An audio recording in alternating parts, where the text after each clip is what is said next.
Welcome to This Explainer. I'm stepping in as your personal admissions consultant today, and we're going to lay down the exact step-by-step roadmap you need to absolutely conquer the GRE and lock in your spot at a top MS program.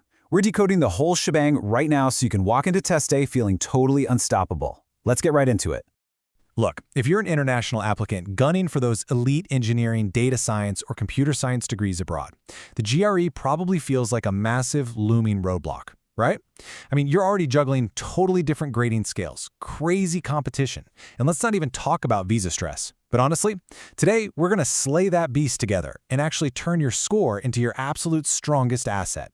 So, here is our roadmap for today. 1. Decoding the new GRE. 2. At-home versus test center. 3. Targeting top engineering scores. 4. Mastering the adaptive clock. And 5. Sending your scores and transcripts. Section 1. Decoding the new GRE. Okay, let's talk about the new, streamlined test. It is now exactly 1 hour and 58 minutes long. Seriously, this is a massive and, let's face it, incredibly welcome reduction from that old, exhausting, nearly 4-hour marathon. It's a real game changer.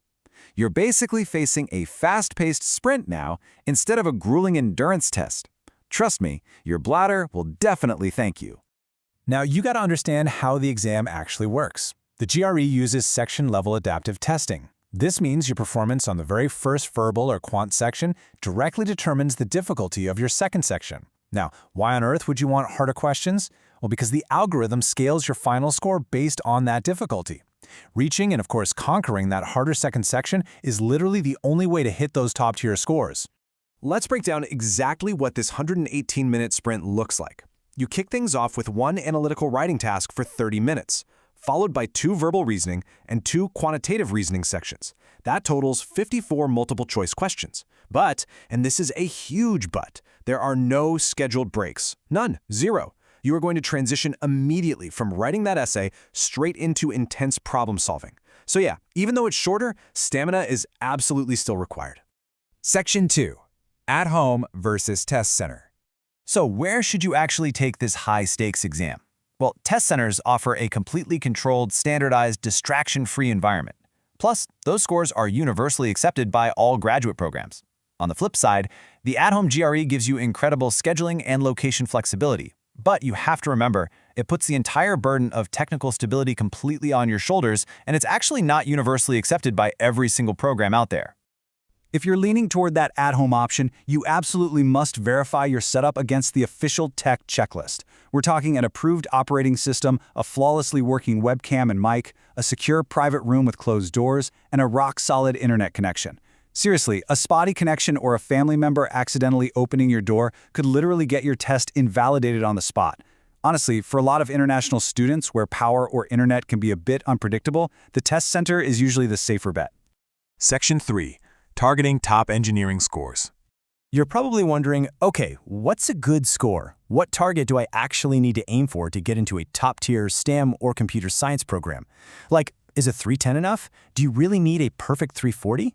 Well, let's dive into the actual numbers. The competitive reality for these top schools is pretty stark. For elite institutions like MIT, Stanford, and UC Berkeley, expectations are sky high. Total target scores sit right in that 320 to 335 range. But here is the critical part.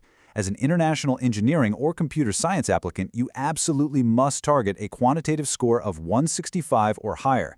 That 165 to 170 range is the magic number to prove to these committees that your math skills are genuinely world-class.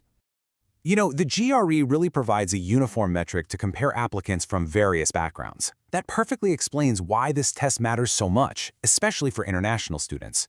Admissions committees are staring at thousands of transcripts from totally different countries, all with completely different grading scales. The GRE just gives them a single, standardized way to compare your brilliant mind directly against someone applying from halfway across the globe. Section 4. Mastering the adaptive clock. All right, here is your ultimate roadmap to actually studying for this thing. Step 1, you got to establish your baseline immediately with a free official Power Prep practice test. Step 2, master your core conceptual sequence before you just start randomly drilling questions. And Step 3, Honestly, this is the most important one. Maintain an intensive error log for every single mistake you make. You want to ensure you never make the same mistake twice. To efficiently boost those verbal and quant scores, you're going to want some top-tier resources. The official guide to the GRE by ETS is a must because it gives you real test questions.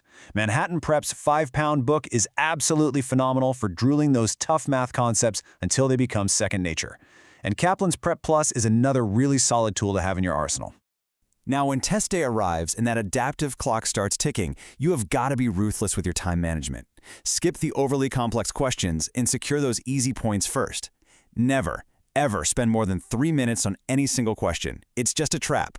Memorize the test directions beforehand so you aren't wasting precious seconds reading them. And finally, always take educated guesses if you're running out of time because there is literally zero penalty for wrong answers on the GRE. No way you should leave anything blank. Section 5. Sending scores and transcripts. Okay, you finished the test. Now what? Right at the end of the exam, the system will ask if you want to use Score Select. Do it. This lets you route your results to 4 universities entirely for free. The cool part is you'll see your unofficial quant and verbal scores pop up immediately on the screen. Then your official, verified scores, which includes your essay grade, will take about 8 to 10 days to process and hit your ETS portal. But wait, sending your GRE score is really only half the battle. Global universities will flat out reject your applications without verified academic transcripts. For international students, relying on traditional international mail is incredibly risky, slow, and expensive. That's why utilizing secure digital platforms like electronic transcripts by TrueCopy gives you a huge advantage. It provides fast, verified digital submission. It basically ensures your academic records arrive globally, instantly, and fully verified, which completely helps you avoid those devastating application delays. And there you have it. From mastering that 118-minute adaptive sprint all the way to securing your verified digital transcripts, your roadmap is totally set. Are you ready to crush the GRE? Because you now have the exact tools you need to conquer it. But honestly, the real question is this. Once you lock in that elite test score, which world-class MS program are you going to choose to completely change your future?